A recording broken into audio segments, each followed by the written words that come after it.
has been said that fools rush in where angels fear to tread. When it comes to trade, there are few bigger fools than U.S. President Donald Trump and his economic aides. While they push for free and fair global commerce, they seem to think that they can manage trade to suit themselves. Managed trade is neither free nor fair, because it causes commerce to be diverted from the channels into which it naturally wants to flow. The world is about to learn this lesson with the U.S.-China trade deal seemingly imminent, and Trump now intent on going after Japan and Europe. If China agrees under duress to buy more U.S. goods, then it will buy fewer goods from elsewhere. If Japan and Europe should agree to do likewise to secure tariff-free access to the U.S. market, then the trade diversion effect will become even greater and more damaging. Such fears were signaled at the recent spring meetings in Washington, D.C. of the International Monetary Fund (IMF) and the World Bank. Increased Chinese purchases of U.S. products could come at the expense of other countries that are doing business with China,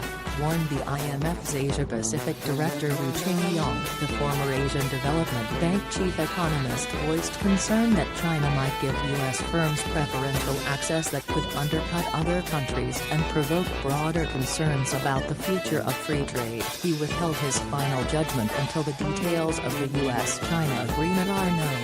Lee is not alone in harboring such fears. Many other economists have concerns about managed trade, although expressing them before Trump and his protectionist zealots is about as effective as spitting in the wind. It seems the world will have to learn its lesson the hard way again. Trade is like the wind, which bloweth where it listeth.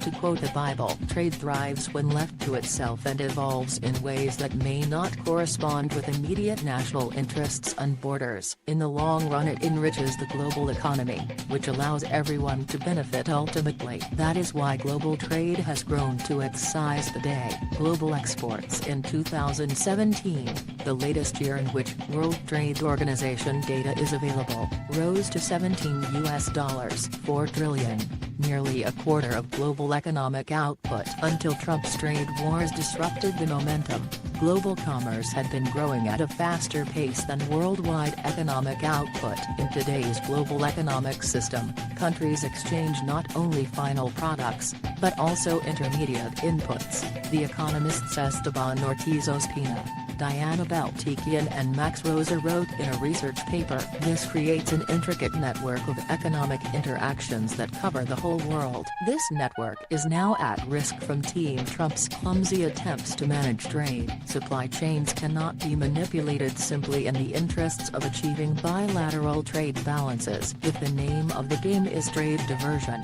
rather than trade expansion, it becomes a game no one can win. Team Trump inhabits an imaginary world where goods are manufactured entirely by individual countries and the laws of comparative advantage do not apply. In this world, trade must balance bilaterally rather than on a global basis. That is not how the real world works. For a while, Trump and his minions may appear to get their way as trade partners are bludgeoned into accepting deals to stave off tariffs. But as trade expansion thereafter begins to contract, bringing global growth along with it, the futility of such crude approaches will become clear. By the time it does, the job of getting trade and growth back on track will have become much harder because negative trends create their own downward momentum. It is much easier to reform trade while it is expanding, as it is with correcting a ship's course while it still has wind in its sails. If there is any consolation to be had from the Trump administration's bungling attempts to remold the global trade system,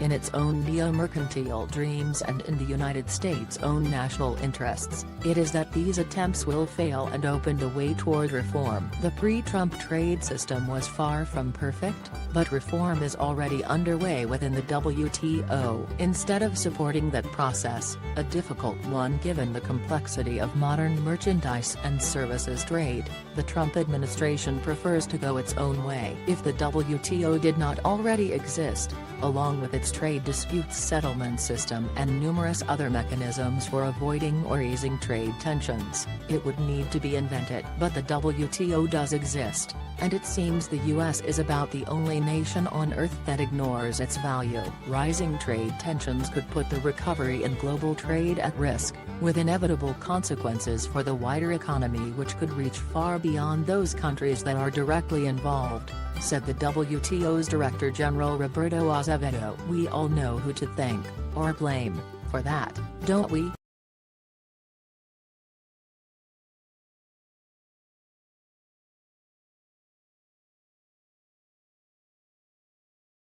Yeah.